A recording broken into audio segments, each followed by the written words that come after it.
Hello and welcome to Make a Difference, the show devoted to volunteers and volunteerism in Montgomery County. I'm your host, Bonnie Jo Ayers. The fall season is traditionally a time of giving and helping others whose needs are greater than our own. These others may be friends and neighbors, or the local waterways, parks, and other natural resources, or communities and buildings in need of some sprucing up. That's why the county's nationally recognized Community Service Day, now in its 26th year, has become its own tradition during the season of giving. Very simply put, it's a time when we can give back to the community we call home and the people we call neighbors. Soon we're going to hear how you can get involved and make a difference, not just on Community Service Day on October 27th, but throughout the week of October 22nd to 28th. First, here are some other volunteer opportunities in the area. Stay tuned. We'll be right back.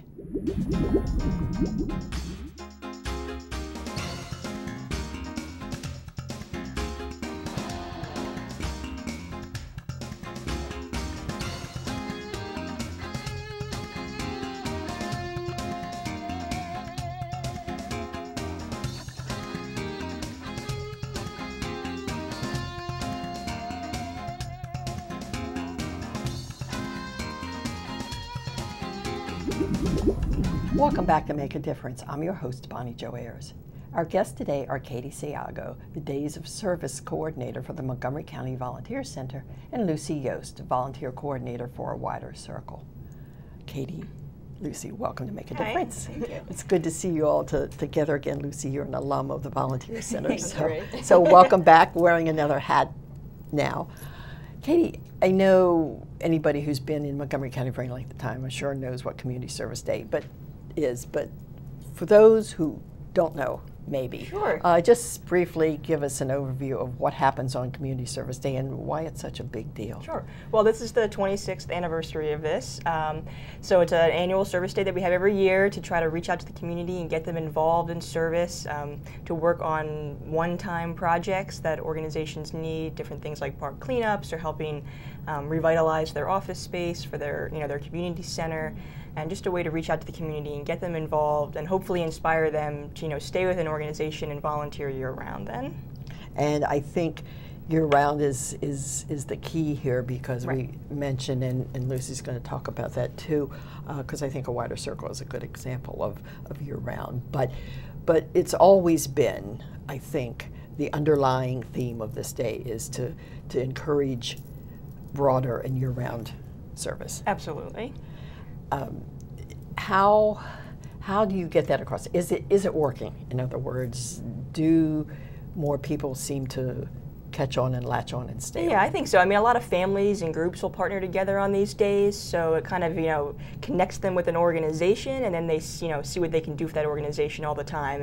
And Community Service Day is definitely a good opportunity for families to work together. The projects are a lot more family friendly, and so parents can work with their kids in order to, show them what they can do, and it certainly helps as well with students, working with their families to earn their student service learning hours. As well, which is something that they do all throughout their high school career as well. And they can get rid of some of those or chalk up some of those credits early in the school year too. Yes, absolutely. Yeah, and I mean it's a great time even for students to give back to their own school. Create your own little project for your school, help do a cleanup. If the playground needs a little work, get a group together and do something for your school that you can also earn your student service learning hours for as well. Great. Now, we're talking about spreading the spirit of this throughout the year, but we've sort of designated a week, and I mentioned that in the opening. That how does that work, and do you find that groups or individuals have the time or can do something or prefer to do something during the week rather than on the weekend? Absolutely. I mean, the day is October 27th, but we've expanded that to the whole week of the 22nd through the 28th, and that really gives organizations and volunteers a little flexibility in order to plan things. A lot of times organizations or businesses, they really like to do the work during business hours as opposed to nights or weekends, so having it during the week really allows them that flexibility to do different kinds of projects. Good.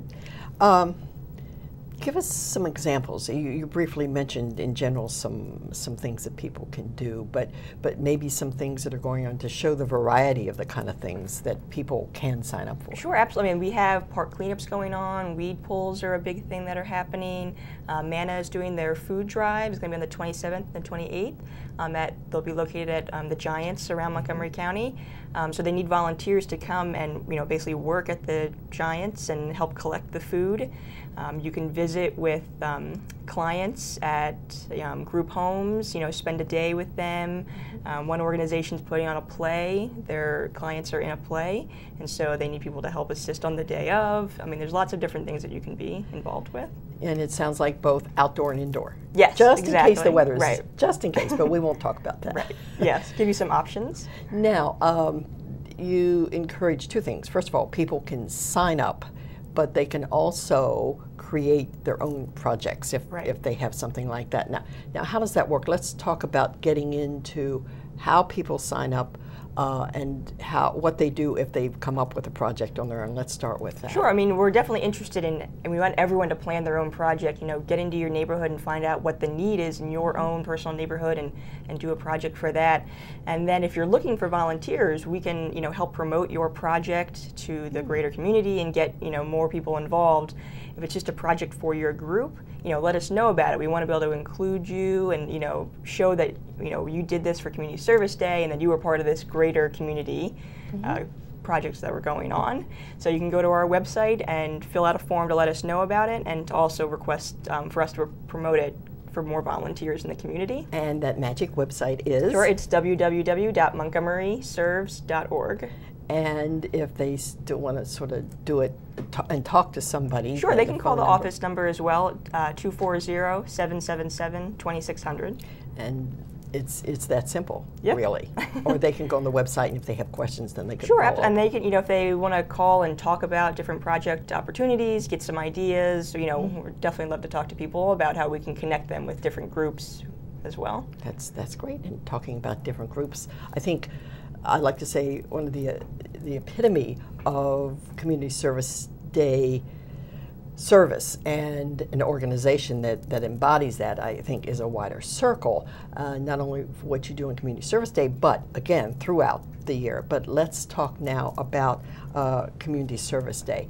I know you all are right in the thick of things again this year. What sort of things are you looking for people to do? We're looking for people to get involved with our Neighbor to Neighbor program. That's how we help furnish about 15 homes a day for our neighbors in need. So we have opportunities every day of the week for folks to come out to our Center for Community Service in Silver Spring, and we work with volunteers starting at age 5 and have stuff that they can help us with to help the families that are shopping find the basic need items to furnish their homes. So at our Center for Community Service, for those who haven't been there, we have beds, dressers, couches, end tables, lamps, all those basics that volunteers can help families who are looking for those things find what they would like, and then pack it up in their truck that they brought with them, and then help us get ready for the families coming the next day. Now, that brings up another angle that I think I'd like to emphasize too, is there are different ways to volunteer and help.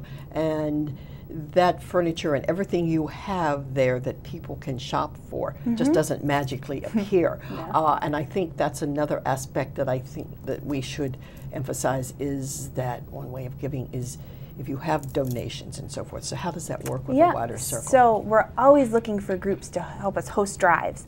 So one thing we always need more of are sheets and towels. They fly off our shelves. So if someone wanted to host a linen drive that week, they could drop it off on any day, but Saturday or Sunday, and then if their group also wanted to help us sort it out onto the shelves, they could, or we'll have some volunteers there who can help.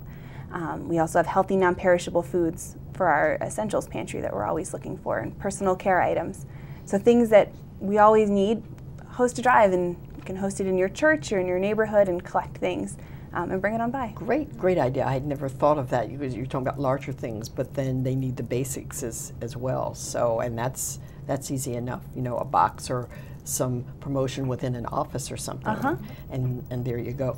Now, as far as the volunteers go, let's say on Community Service Day, what kind of time commitment? Do you look for shifts, or do people come and stay the whole day? And what kind of hour, what time period are you looking for volunteers for? And then within that time period, what kind of commitment? Yep, so on the website, montgomeryserves.org, we set up a few different shifts, either from 9 to 1 or 1 to 4. That's kind of how our day naturally breaks down. But if there are groups out there who want to stay for a shorter amount of time, if they're younger or want to stay longer, we're very flexible. So they can just give us a call or send us an email, and we can kind of adapt the day. And then we also have a day-long shift if people want to go out with our trucks to do pickups throughout the region, kind of see what that side of thing is like. We have that opportunity as well. Good. And it sounds like some of that requires maybe some little bulk or muscle, so you're always looking for a few strong people to help us out. But yeah, I'm glad you said people. That could be women. Yeah. That could be women as well. What do you look for in a volunteer? What kind of characteristics? Any special skills or anything? Just kind of openness, respect, and kind of love for the folks that we work with. Because we ask all of our volunteers to kind of be a warm and welcoming presence in our showroom as folks are shopping and looking for things. So just people who are ready to help is all we need. And you mentioned your website, but you can get this information by going through. First of all, let's give your web address, but then we'll give the Volunteer Center again, because you can work through there. But give right. Just, so ours is awidercircle.org. Nice and simple, and then you can just go, or you can go through the volunteer. Right, you can register for the projects that are specifically for Community Service Day on our website, montgomeryserves.org. And again, your phone number too, and sure. Just in case. 240-777-2600. Lucy, I've got to ask you. I read something in one of your brochures that I think sort of gets to the heart of everything that we've talked about here, any kind of volunteer service. But it says, every day you volunteer, one more family has a better life. And that just, I think, hit home with me, because I don't know whether people stop to think about that. But I always like to ask, what do you feel are the rewards for, let's say, somebody volunteering with a Wider Circle? Yeah, so volunteers make the work that we do possible. We wouldn't be able to help 15 families a day without volunteers. We just couldn't keep up with it. So our volunteers who may be sorting sheets and kids' clothes up in our loft, they're the ones who are working with the families that are shopping up there, making that experience for those folks more welcoming, helping people find things, knowing the difference between a full-size sheet and a queen-size sheet, kind of making that easier for folks who are just looking for what they need. So they really help us provide the service that we want to at the level we want to. Now, you're volunteer coordinator for a Wider Circle. Do you find that when you get new volunteers for an event or a specific purpose that you have, that they may tend to stay, and they help spread the word? In other words, how do you keep your group of volunteers growing? We ask everyone to come back and volunteer with us again, because we're open 365 days a year for volunteers, so we're pretty flexible and can always use help every day of the year. So we always invite people to come back and bring a friend or another group of people or whatever they can. And no age requirements, as long as the younger ones would have like an older adult. Adult with them, yep, okay. At least the first time or two. Okay, Yeah. And I'm glad you said or two, because that's what it's all about for both of you, is that let's keep it going type spirit. So Katie, Lucy, I'd like to thank you for being with us today. Thank you. And good luck for another rousing Community Service Day. Thank you. Thanks. We've been talking with Katie Siago and Lucy Yost about volunteer opportunities on Community Service Day and beyond. To become involved with Community Service Day, a Wider Circle, or other local volunteer organizations or project, call the Volunteer Center at 240-777-2600 or visit their website at www.montgomeryserves.org. And remember, as a volunteer, you can make a difference.